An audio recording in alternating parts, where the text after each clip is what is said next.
Karnataka political opinion league ಇದು 2028ರ ಸಂಭಾವ್ಯ ಚಿತ್ರಣವನ್ನು ನಿಮ್ಮ ಮುಂದೆ ನಾವು ಇಡ್ತಾ ಇದ್ದೀವಿ. ಇವತ್ತು 5ನೇ ಜಿಲ್ಲೆ ಅಂದರೆ ಯಾದಗಿರಿ ಜಿಲ್ಲೆ ಎಷ್ಟು ಏನಾಗುತ್ತೆ, ಯಾರು ಬರ್ಬೋದು, ಯಾರು ಸೀಟ್ನ ಕಳ್ಕೋಬಹುದು ನೋಡ್ತಾ ಹೋಗೋಣ. ಲೆಟ್ಸ್ ಗೋ ಫಾರ್ ಸ್ಕ್ರೀನ್ ನಾವು. ಸಂಭಾವ್ಯ ರಿಸಲ್ಟ್ ಏನಾಗುತ್ತೆ ನೋಡ್ತಾ ಹೋಗೋಣ.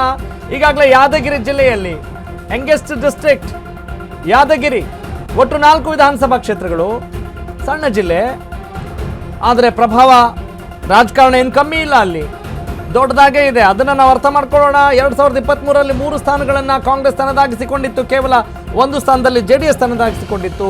2028ರಲ್ಲಿ ಹೆಂಗೆ ಆಗಬಹುದು ಅನ್ನುವ ಲೆಕ್ಕಾಚಾರ ಸದ್ಯಕ್ಕೆ ಅಶ್ವವೇಗ ನ್ಯೂಸ್ನ ಬಿಗ್ಗೆಸ್ಟ್ ಪೊಲಿಟಿಕಲ್ ಒಪಿನಿಯನ್ ಪೋಲ್ನಲ್ಲಿ ಗೊತ್ತಾಗ್ತಾ ಇದೆ. ಸಂಭಾವ್ಯ ಫಲಿತಾಂಶ, ಐ ರಿಪೀಟ್, ಯಾದಗಿರಿಯ 2028ರ ಸಂಭಾವ್ಯ ಫಲಿತಾಂಶ ಏನಾಗಬಹುದು?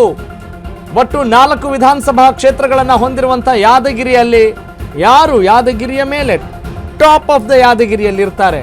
2023ರಲ್ಲಿ 3 ಸ್ಥಾನಗಳನ್ನು ಕಾಂಗ್ರೆಸ್ ತನ್ನದಾಗಿಸಿಕೊಂಡಿತ್ತು, 1 ಸ್ಥಾನ ಅದು JDS ಪಾಲಾಗಿತ್ತು. ರಾಜಾ ವೇಣುಗೋಪಾಲ್ ನಾಯಕ್ ಕಾಂಗ್ರೆಸ್ ನಿಂದಿದ್ದಾರೆ, ಶರಣಬಸಪ್ಪ ದರ್ಶನಾಪುರ್ ಕಾಂಗ್ರೆಸ್ ನಿಂದಿದ್ದಾರೆ ಶಹಾಪುರದಲ್ಲಿ. ಇನ್ನು ಯಾದಗಿರಿ ಚನ್ನಾರೆಡ್ಡಿ ಪಾಟೀಲ್ ಸದ್ಯಕ್ಕೆ ಕಾಂಗ್ರೆಸ್ನವರಿದ್ದಾರೆ. ಅಲ್ಲಿ ಏನಾದರೂ ಆಗ್ಬೋದಾ, ಏನಾದರೂ ಬದಲಾವಣೆ ಆಗ್ಬೋದು ನೋಡ್ತಾ ಹೋಗೋಣ.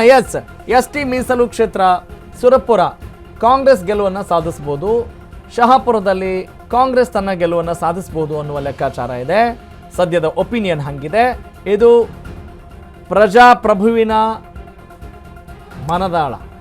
Yadgir BJP ತನ್ನದಾಗಿಸಿಕೊಳ್ಬೋದು, Gurmitkal JDS ತನ್ನದಾಗಿಸಿಕೊಳ್ಬೋದು.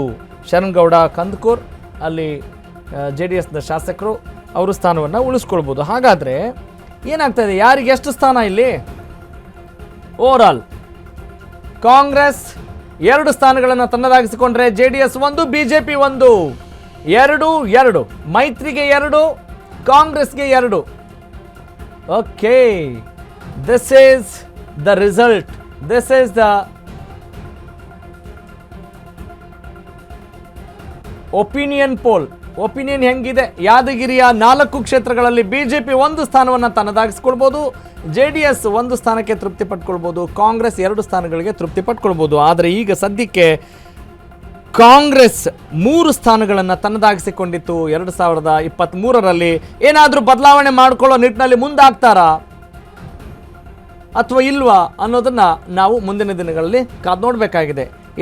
ಈಗೇನು ಯಾದಗಿರಿಯ ರಿಸಲ್ಟ್ ಏನಪ್ಪ, ಈ ಕ್ಷಣಕ್ಕೆ ಚುನಾವಣೆ ನಡೆದ್ರೆ ಅಂತ ಹೇಳಿದ್ರೆ ಸದ್ಯಕ್ಕೆ ಮತದಾರರು ಕೊಟ್ಟಿರುವಂಥ ಸಾರ್ವಜನಿಕರ ಒಪಿನಿಯನ್ ಏನು ಅಂತ ನೋಡಿದಾಗ ಯಾದಗಿರಿಯಲ್ಲಿ ಒಟ್ಟು 4 ವಿಧಾನಸಭಾ ಕ್ಷೇತ್ರಗಳ ಪೈಕಿ 1 ಸ್ಥಾನ ಕಮಲ, 1 ಸ್ಥಾನ ತೆನೆ ಹೊತ್ತ ಮಹಿಳೆ ಆಗ್ಬೋದು, 2 ಕಾಂಗ್ರೆಸ್ನದ್ದಾಗಬಹುದು ಅಂತಿದೆ. ಆದರೆ ಮುಂಬರುವ ದಿನಗಳಲ್ಲಿ ಮುಂದಿನ ತಲೆಮಾರು ಅಥವಾ ಫಸ್ಟ್ ಟೈಮ್ ವೋಟರ್ಸ್ ಏನಾದರೂ ಈ ಲೆಕ್ಕಾಚಾರ ಉಲ್ಟಾ ಮಾಡ್ಬೋದಾ, ದಿಕ್ಕನ್ನು ಬದಲಿಸ್ಬೋದಾ? ಹೇಳೋಕ್ಕಾಗಲ್ಲ, ಏನು ಬೇಕಾದರೂ ಆಗ್ಬೋದು, ಎನಿಥಿಂಗ್ ಕ್ಯಾನ್ ಹ್ಯಾಪನ್. ಆದರೆ ಸದ್ಯಕ್ಕೆ ಯಾರಿಗೆ ಪಾಠ ಅಂತ ಹೇಳಿದರೆ, ಹಾಲಿ ನೋಡ್ರಿ ನಾನೇ ಯಾವಾಗಲೂ ಅಂತ ಅಂದುಕೊಳ್ಳುವವರಿಗೆ, ಒಂದು ಸ್ವಲ್ಪ ಅಹಂಕಾರದಲ್ಲಿರೋರಿಗೆ, ಉಡಾಫೆ ಮಾಡೋರಿಗೆ, ಒಂದಿಷ್ಟು ನಿಷ್ಕಾಳಜಿ ಮಾಡೋರಿಗೆ, ತಾರತಮ್ಯ ಮಾಡೋರಿಗೆ ಖಂಡಿತವಾಗ್ಲೂ ತಕ್ಕ ಪಾಠ ಕಲಿಸೋಕೆ ರೆಡಿ ಇದ್ದೀವಿ ಅಂತ ಅಲ್ಲಿಯ ಜನ ಹೇಳ್ತಾ ಇದ್ದಾರೆ. ಆ ಪಾಠವನ್ನು ನಮ್ಮ ಶಾಸಕರು, ನಮ್ಮ ರಾಜಕಾರಣಿಗಳು, ನಮ್ಮ ನಾಯಕರು, ಲೀಡರ್ಸು, ಫಾಲೋವರ್ಸು ಪಾಠ ಕಲಿಲೇಬೇಕು ಅನ್ನೋದು ಸದ್ಯದ ಉತ್ತರ ಅಲ್ಲಿಯ ಜನತೆಯದ್ದು.